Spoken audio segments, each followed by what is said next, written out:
கும்பராசிக்காரன்பர்களே, கும்பராசிக்காரன்பர்கள் வரக்கூடிய காலகட்டங்களில் ஒவ்வொரு விஷயத்தையும் பார்த்து பார்த்து பண்ணும் அப்படிம்பாங்க. உங்களுக்கான 5 வருட காலங்கள் 5 மேலே போயிடுச்சுன்னு நினைக்கிறேன். கிட்டத்தட்ட 5.5 to 6 பக்கமாக வந்துருச்சு. 6 வருட காலங்கள் நீங்கள் வந்து கஷ்டத்துலேயே வந்து அனுபவிச்சிட்டிங்க. அதுலேயும் ஹைலைட்டான பர்சன்லாம் நிறைய பேர் இருப்பீங்க. ரொம்ப சிக்கலை அனுபவிச்சிருப்பீங்க. உடல் ரீதியான விஷயத்தில் கவனமாக இருந்திருக்க மாட்டீங்க.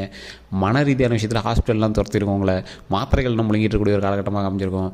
₹1 கையிலலாம் ஃபுல்லாக கடனில் மாட்டியிருப்பீங்க. நகையெல்லாம் மாற்றிருப்பீங்க. லேண்ட்லாம் சேல் பண்ணி இருந்திருப்பீங்க. அவங்க எல்லாருமே இனி வரக்கூடிய காலகட்டங்களில் லேண்டு வாங்கலாம், நகை வாங்கலாம், சொத்துக்கள் சேர்த்தலாம்.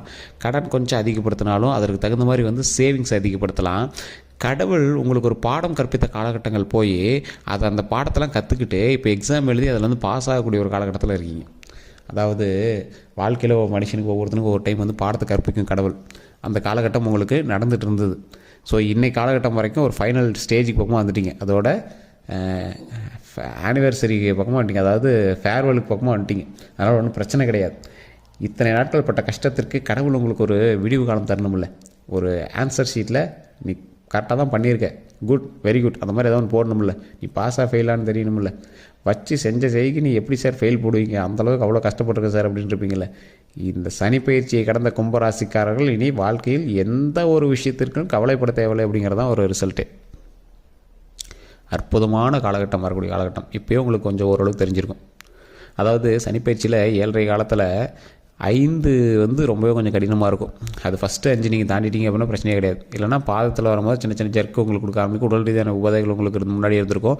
உங்களை வச்சு உங்களோட ஃபேமிலியை வந்து டென்ஷன் ஆகிற அளவுக்கு சில விஷயங்கள் வந்து நடந்திருக்கும்.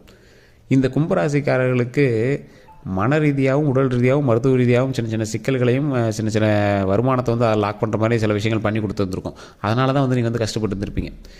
கிட்டத்தட்ட 15 வருடங்களாக இந்த கும்பராசிக்காரர்கள் கஷ்டத்தில் தான் இருந்தாங்க. இந்த 5 வருடத்தை மட்டும் சொல்ல முடியாது. 15 வருடங்களாக கஷ்டத்தில் தான் இருந்தாங்க. அதுக்கு முன்னாடி இவங்களுடைய ஃப்ளாஷ்பேக் எடுத்து பார்த்திங்கன்னா, இந்த அருணாச்சலம் படத்தில் பணத்தை எப்படி செலவு பண்ணாங்க, 100 கோடி செலவு பண்ணால் 30 கோடி செலவு பண்ணால் இவ்வளோ வருமானம், அந்த மாதிரி இந்த பாக்கெட்டில் பணம் அந்த பாக்கெட்டில் பணம் அப்படியே செலவு பண்ணியிருந்தவங்க. இவங்க ஊன்னு சொன்னால் மரியாதை அவ்வளோ மரியாதையாக இருந்திருக்கும். இவங்களுக்கான பேரும் புகழும் மதிப்பும் ரொம்ப அதிகமாக இருந்த ஒரு காலகட்டம்.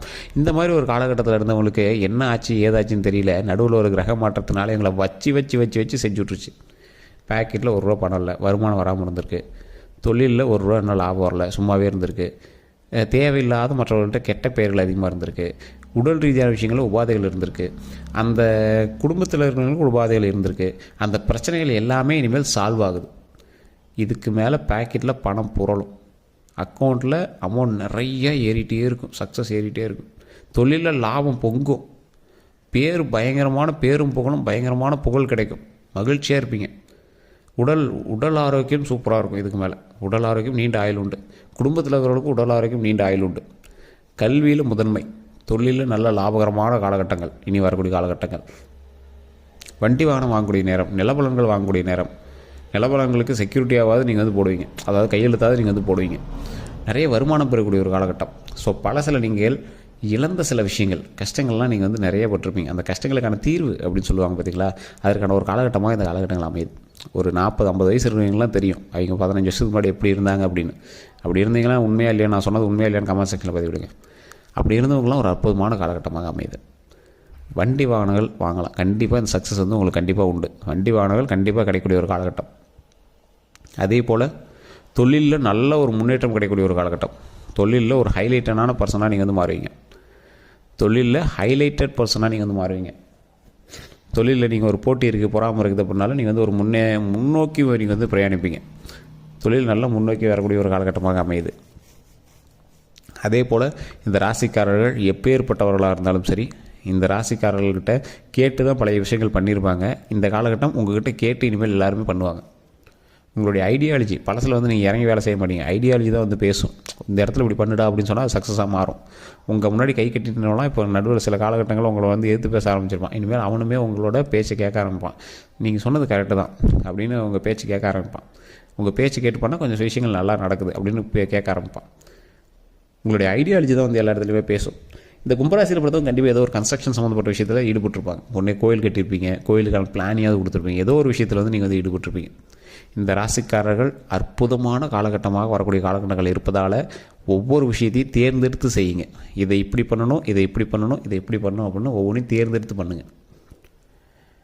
எப்பேற்பட்ட ராசிக்காரர்களாக நீங்கள் ஜொலிக்கிறீர்களோ அப்பேற்பட்டவர்கள் இதற்கு முன்னாடி எப்படி ஜொலித்தீர்களோ அதே மாதிரி தற்போது ஜொலிப்பீங்க.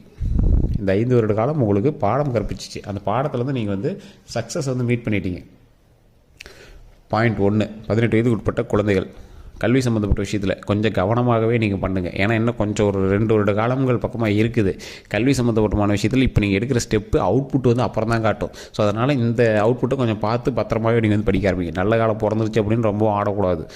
கொஞ்சம் எச்சரிக்கையாக தான் இருக்குது. பக்கத்தில் தான் ரூட் வந்துருக்கு, இன்னும் அந்த இடத்துக்கு போய் நிற்கலை. ஓகேவா? கார்லேருந்து இன்னும் தார் ரோட்டை பார்க்கல. காரில் தான் இப்போ நடந்து போயிட்டு இருக்கீங்க. இன்னும் ஒரு 100 அடி 150 அடி இருக்குது. அதுக்குள்ளே நீங்கள் வந்து அவசரப்படக்கூடாது. கொஞ்சம் பொறுமையாகவே செயல்படுங்க. பாதி கிணத்தை தான் தாண்டி இருக்கீங்க, இன்னும் முழு கிணத்தை தாண்டலை. ஸோ அதனால் கொஞ்சம் கவனமாக இருந்தீங்க அப்படின்னா ரொம்ப நல்லது. அதே மாதிரி இந்த காலகட்டம் எப்படி பண்ண போனால் உங்களை மைண்ட் டைவர்ட் பண்ணும். அதாவது இந்த ஒரு 18 வயதுக்கு உட்பட்டவங்களாக இருக்கீங்க அப்படின்னா, கல்வி சம்மந்தப்பட்டவங்களாக இருக்கீங்க அப்படின்னா உங்களை வந்து வேறு மாதிரி டைவர்ட் பண்ணும். ஆண் பெண்கள் இருக்கீங்க அப்படின்னா இருபாலருக்கும் வேறு மாதிரி ஈர்ப்பு கொண்டு வந்து மைண்ட் டைவர்ட் பண்ண பார்க்கும். அப்போ என்ன பண்ணுறது? இது கிரகத்தினுடைய விளையாட்டு. அப்போ நீங்கள் படிப்பில் மட்டும் தான் கான்சன்ட்ரேட் பண்ண அப்படிங்கிறது மைண்டில் ஞாபகம் வச்சுக்கோங்க. பெற்றோர்கள் இது பார்த்துட்டு இருக்கீங்க அப்படின்னா தயவுசெய்து படிப்பில் மட்டும் கான்சன்ட்ரேட் பண்ண வைங்க. அதே போல் இந்த 18 வயதுக்கு மேற்பட்டவர்கள் தொழில் சம்மந்தப்பட்ட விஷயங்கள் நடத்திட்டு இருக்கீங்க அப்படின்னா தொழிலில் கவனம் ரொம்பவே தேவை. தொழிலில் பண்ணிகிட்டு இருக்கும்போது வேறு ஏதாவது டைவர்ட் பண்ணும். மைண்ட் டைவர்ட் தான் சார் இந்த காலகட்டங்கள். மைண்ட் டைவர்ட் பண்ணி உங்களை வேறு எதுலேயும் கான்சன்ட்ரேட் பண்ண வைக்கும். என்ன ஏதுன்னே தெரியாமல் ஒரு யோசிக்க முடியாத இடத்துல கொண்டு போய் உங்களை நிறுத்திவிட்டு மறுபடியும் அதை வந்து சரி பண்ணி கொண்டு வந்து விட்டுரும். ஸோ அதுதான் வந்து இந்த காலகட்டம். அப்போ நீங்கள் என்ன பண்ணோம்? திருமணமானவர்களும் சரி திருமணம் ஆகாதவர்களும் சரி இரு பாலினத்தவர் மீது இருக்கக்கூடிய ஈர்ப்புகளை கொஞ்சம் கவனமாக வச்சுக்கணும். திருமணம் ஆகாதவங்க ஏதோ ஒரு வகையில் பேர் கட்டுற மாதிரி எதுவும் போய் ஏதாவது இது பண்ணிடாதீங்க. அது தேவையில்லாத பேர் கட்டக்கூடாது. ஆண்களாக இருந்தாலும் சரி பெண்களாக இருந்தாலும் சரி கொஞ்சம் பேர் நாம் நடந்துக்கிற விதத்தில் கொஞ்சம் கரெக்டாக இருந்தீங்க அப்படின்னா போதுமானது. திருமணமானவர்கள் தேவையில்லாத அஃபேர்ஸ் அந்த மாதிரி இருக்குது அப்படின்னா தயவு செஞ்சு கட் பண்ணிக்கோங்க. அதனால் கண்டிப்பாக உங்களுக்கு வந்து ஒரு 2 வருஷத்தில் வந்து பெரிய லாக் மாட்டுறதுக்கான வாய்ப்புகள் கூட இருக்கும். அதனால் கொஞ்சம் தயவு செஞ்சு அந்த விஷயத்தில் கொஞ்சம் கவனமாக இருந்துக்கோங்க. அதே போல் இந்த ராசிக்காரர்கள் திருமணமானவர்களாக இருக்கீங்க அப்படின்னா பேச்சுவார்த்தையில் ரொம்ப கவனமாக இருக்கணும். வார்த்தையை கொஞ்சம் கவனமாக இருக்கணும். யார்கிட்டையும் சண்டை போடும்போது அடித்து பேசுகிறதோ இல்லை அடிச்சிடுறதோ தேவையில்லாத மாதிரி கை வைக்கிற விஷயங்கள் எதுவுமே இருக்கக்கூடாது. நாவடக்கமும் தேவை. ஸோ இந்த மாதிரி விஷயத்தில் கொஞ்சம் எச்சரிக்கையாக இருங்க. வண்டி வாகனங்கள் ஓட்டுறீங்க பார்த்தீங்களா, இதில் தான் நீங்கள் ரொம்ப ரொம்ப ரொம்ப ரொம்ப கவனமாக இருக்கணும். நீங்கள் ஓட்டுற வண்டி மற்றவங்க மேலே இடிக்காமல் இருக்கணும், நீங்களும் கீழே விழுவாமல் இருக்கணும். ஏன்னா இந்த ராசிக்காரர்களுக்கு வேறவங்க மேலே போய் இடிக்கிறதுக்கு வாய்ப்புகள் அதிகமாக இருக்குது. கும்பராசி அப்படி இல்லையா? நீங்கள் வண்டி ஓட்டிகிட்டு போகிறீங்க அப்படின்னா வேறவனோட வண்டி நீங்கள் ஓட்டிகிட்டு போகிறதோ உங்கள் வண்டி வேறு ஓட்டிகிட்டு போகிறதோ உயிர் சம்மந்தப்பட்ட விஷயத்தில் ரொம்ப கவனமாக இருக்கணும். வண்டி வாகனம் சம்மந்தப்பட்ட விஷயத்தில் ரொம்பவே கவனமாக இருக்கணும். அதை வந்து மைண்டில் ஞாபகம் வச்சுக்கோங்க. இன்னொரு பாயிண்ட்டு ப்ளஸ் பாயிண்ட்டை நான் உங்களுக்கு சொல்கிறேன், கேட்டுக்கோங்க. இந்த காலகட்டத்தில் நீங்கள் இரத்த தானம் செய்தால் ரொம்ப நல்லது. மற்றபடி உங்களுக்கு ஒன்றும் ப்ராப்ளம்லாம் கிடையாது. அப்பப்போ சுகர் செக் பண்ணிக்கோங்க. ரத்தம் சம்மந்தப்பட்ட விஷயத்தில் கொஞ்சம் ஆரோக்கியமாக இருந்துக்கோங்க. உடலை ஆரோக்கியமாக வச்சுக்கோங்க. வெளி உணர்வுகளை தவிர்த்துருங்க. எல்டிஎல் லெவல் கொழுப்புகள் அதெல்லாம் கரெக்டாக பார்த்துக்கோங்க. ப்ரெஷரு சுகர் இதெல்லாம் கொஞ்சம் கரெக்டாக பார்த்துக்கோங்க. உடல் ஆரோக்கியத்தில் கொஞ்சம் கவனம் தேவை. ஒரு 10 பேருக்காவது அன்னதானம், தயிர் சாதம், தக்காளி சாதம், லெமன் சாதம், இல்லை ஏதோ ஒரு சாதம் ஒரு சின்ன சின்ன கப்பில் கூட போட்டு உங்களுடைய குலதெய்வ கோயில்லையோ அல்லது உங்களுடைய இஷ்ட தெய்வங்கள் கோயில்லையோ வாசலில் சாப்பாடு இல்லாத இருக்கிறவங்களுக்கு ஒரு 10 பேருக்கு இதை கொடுங்க. ஒரு தண்ணி பாட்டில் சும்மா ஒரு 5 ரூபா 10 ரூபாய்க்கு தண்ணி கேன் வைக்கும் பார்த்திங்களா, அந்த தண்ணி கேனு தண்ணியும் சோறும் இதை மட்டும் நீங்கள் கொடுத்தீங்க அப்படின்னா மிகப்பெரிய பாவ விமோச்சனம் நடக்கும். இந்த 2 வருட காலகட்டங்கள் நீங்கள் வணங்கக்கூடிய தெய்வங்கள் 2 தெய்வங்கள், அது உங்களுக்கு மிகப்பெரிய நன்மையும் கொடுக்குது. அதில் ஃபஸ்ட்டு தெய்வம் வந்து உங்களுடைய குலதெய்வம், ஓகேவா, தப்பி வைக்கிறதுக்கு. ரெண்டாவது தெய்வம் சொல்லலாம், 3வது தெய்வம் சொல்லலாம். 2, 3 விநாயகர், ஆஞ்சநேயர். இந்த காலகட்டங்களில் நீங்கள் தப்பிச்சு மறுபடியும் எஸ்கேப் ஆகி நல்லபடியாக மறுபடியும் ஹாப்பியான லைஃபுக்குள்ளே போகணும். அந்த காட்டுக்குள்ளேருந்து நீங்கள் வெளியே வந்து அந்த நல்ல ரோட்டுக்குள்ளே நீங்கள் வந்து நடமாடணும் அப்படின்னா விநாயகரும் ஆஞ்சநேயரும் வழிபட்டே ஆகணும். சனி பகவான் வந்து ஓரளவுக்கு இறங்கி போகக்கூடிய தெய்வங்களில் விநாயகரும் ஆஞ்சநேயரும் தான். ஸோ எந்த சிக்கலாக இருந்தாலும் தாட்டி விட்டுருவார் ஆஞ்சநேயர், சிக்கலே வராமல் தடுத்து விட்டுருவார் விநாயகர். இதுதான் மெயின். ஸோ இதை நீங்கள் ட்ரை பண்ணிங்க அப்படின்னா ரொம்ப நல்லது. தினம் தினம் நீங்கள் வந்து ஓம் விநாயகரே போற்றி, ஓம் விநாயகரே போற்றி, ஓம் விநாயகரே போற்றி அப்படின்னு வணங்குங்க. ஓம் ஆஞ்சநேயரே போற்றி, ஓம் ஆஞ்சநேயரே போற்றி, ஓம் ஆஞ்சநேயரே போற்றி அப்படின்னு ஆஞ்சநேயரை வணங்குங்க. இது ரொம்ப ரொம்ப ரொம்ப நல்லது. இதை மறக்காம கமெண்ட் செக்ஷனில் பதிவிட்டுட்டு வீட்டில் எப்போ நீங்கள் ஃப்ரீயாக இருக்கீங்களோ அப்போ இதை வந்து சொல்லி பாருங்கள். இதனால் மிகப்பெரிய சாப விமோச்சனம் கிடைக்கும். ஏன்னா சார் பேரை சொன்னால் இதெல்லாம் மந்திரமா சார் அப்படின்னு கேட்டிங்கன்னா பேர் தான் சார் மந்திரமே. இது நீங்கள் சொல்லும்போது இறைவனுடைய அருள் பரிபூர்ணமாக கிடைக்குது. பிரச்சனைகள் எல்லாமே சால்வ் ஆகுது. தொழிலில் முன்னேற்றம் கிடைக்குது, கல்வியில் முன்னேற்றம் கிடைக்குது.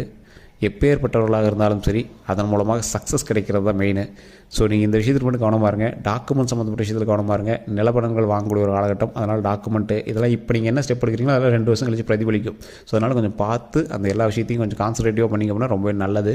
மற்றபடி எல்லாமே சூப்பராக இருக்குது. வேறு ஏதாவது கருத்துக்கள் இருக்குது, இல்லை உங்களோட ஜாதகத்தை கூட செக் பண்ண, உங்களுடைய பிறந்த நேரம், பிறந்த தேதி, பிறந்த ஊரை வச்சு டோட்டலாக ஓவராலாக செக் பண்ணணும் அப்படின்னா கீழே நம்பர் கொடுத்துருக்கோம் டிஸ்கிரிப்ஷனில். யூடியூப்பில் பார்த்துருக்கீங்கன்னா டிஸ்கிரிப்ஷன் நம்பர் இருக்குது. அதே மாதிரி நீங்கள் ஃபேஸ்புக்கில் பார்த்துருக்கீங்க அப்படின்னா ஸ்க்ரீனில் நம்பர் ஓட்டிருக்கோம். அந்த நம்பருக்கு வந்து நீங்கள் ஃபோன் பண்ணி பேசி தெரிஞ்சிக்கலாம். எல்லோருக்கும் நன்றி நண்பர்களே.